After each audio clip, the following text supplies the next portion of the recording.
suis désolé, je ne sais pas quoi faire. On arrive tous à ce moment-là dans une entreprise en croissance. Vous savez, le moment où on sent que la gestion au feeling, eh bien, ça ne suffit plus. Les mêmes irritants reviennent, les rencontres s'empilent et on voit un fossé qui se creuse entre la performance des uns et des autres. Les dirigeants, eux, veulent être équitables. Les gestionnaires veulent être humains, mais on sent que le système craque. Alors, voilà la question qui tue. Est-ce que cet outil, qui est supposé amener de la clarté, est en train de devenir une source d'anxiété, voire de friction? Si cette question résonne un peu trop fort, c'est que vous êtes exactement au bon endroit. Bon, voici notre plan de match pour les prochaines minutes. On va commencer par décortiquer le piège de l'évaluation. Ensuite, on va analyser les 3 erreurs classiques qui viennent saboter le processus. Et surtout, on va voir comment on peut transformer tout ça en un vrai moteur de performance. OK, plongeons dans le vif du sujet. Soyons clairs, personne ne lance un processus d'évaluation avec de mauvaises intentions. Le but, c'est toujours d'améliorer, de structurer, d'être plus juste. Alors, pourquoi ça dérape si souvent? Le cœur y est. Les leaders veulent être équitables. Les gestionnaires, eux, veulent rester humains. Mais à cause de quelques erreurs vraiment classiques dans l'exécution, le résultat est souvent tout le contraire. De l'anxiété, de la méfiance, puis une grosse perte de temps. C'est exactement ce décalage-là qu'on va adresser ensemble. Et la voici, la première erreur. Elle est fondamentale. Quand une évaluation est perçue comme une simple formalité RH, ou pire, comme une inspection, toute la dynamique change. L'outil n'est plus vu comme une aide, mais comme une menace. Et cette perception-là, ça crée une réaction en chaîne. Les gens ne se demandent plus comment je peux m'améliorer, mais plutôt comment je peux me protéger. On se retrouve avec des réponses polies, prudentes, et on parle la chose la plus précieuse dans tout ça, la vérité qui, elle, aide vraiment à progresser. Heureusement, la solution, c'est de complètement renverser la perspective. On ne mesure pas pour classer, on mesure pour clarifier. Le point crucial, c'est de communiquer une intention limpide dès le départ.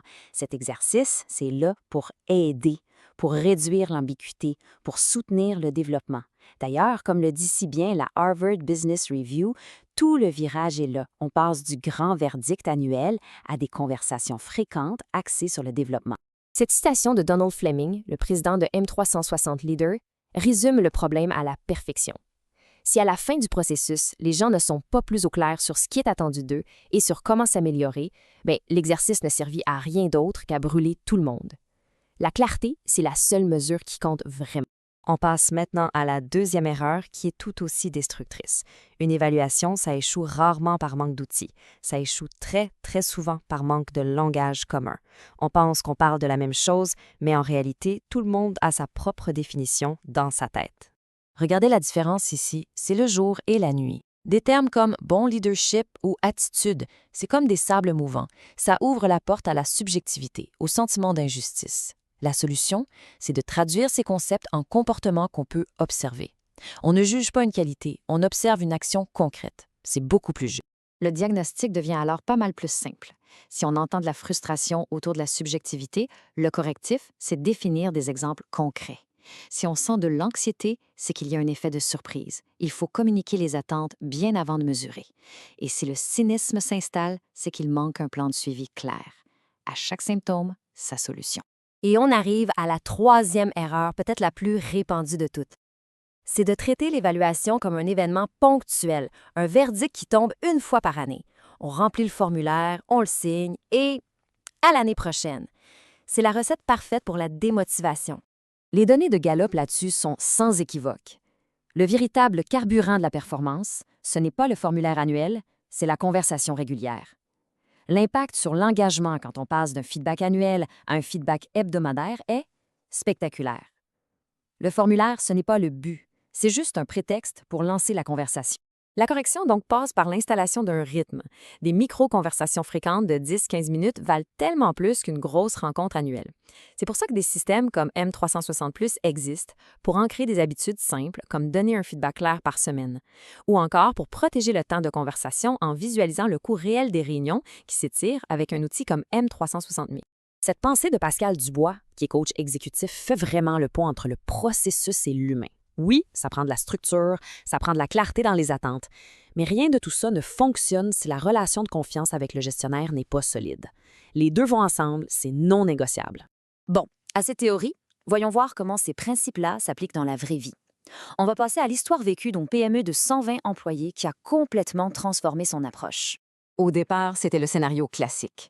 Une grille de compétences sortie d'un livre et en 3 semaines, c'était le chaos. Tension, gestionnaire brûlé, employé sur la défensive. Le pivot a été radical.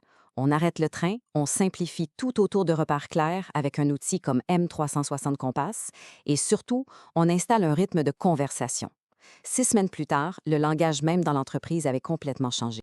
Le point crucial à retenir de cette histoire, c'est qu'il n'y a pas de formule magique. Le succès vient de cette combinaison. Un processus bien structuré qui amène de la clarté, marié à une approche qui est fondamentalement humaine, basée sur des conversations régulières et sincères.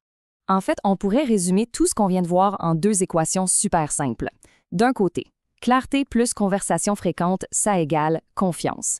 De l'autre, surprise plus subjectivité, ça égale résistance. Tout à coup, le chemin à suivre devient pas mal plus évident, non?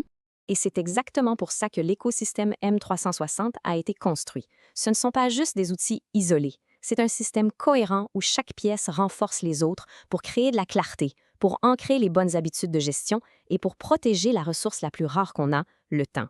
Si on doit repartir avec une seule et unique idée aujourd'hui, c'est celle-ci. Il faut changer notre perception des évaluations. Leur but ultime, ce n'est pas de contrôler ou d'ajouter de la pression, c'est de dissiper le brouillard, de protéger la confiance et de rendre la performance plus juste pour tout le monde. Alors, je vous laisse avec cette question. Chez vous, en ce moment, laquelle de ces 3 erreurs crée le plus de brouillard? Parce que d'identifier la source, c'est la première étape pour la dissiper. Chez M360, ça fait plus de 15 ans que notre mission, c'est pas d'éduquer, mais bien d'activer les leaders à passer à l'action. C'est d'ailleurs ce qui nous a permis d'atteindre un taux de satisfaction de plus de 99 %. Si vous êtes prêt à transformer votre approche, contactez-nous. M360, révélez le leader en vous.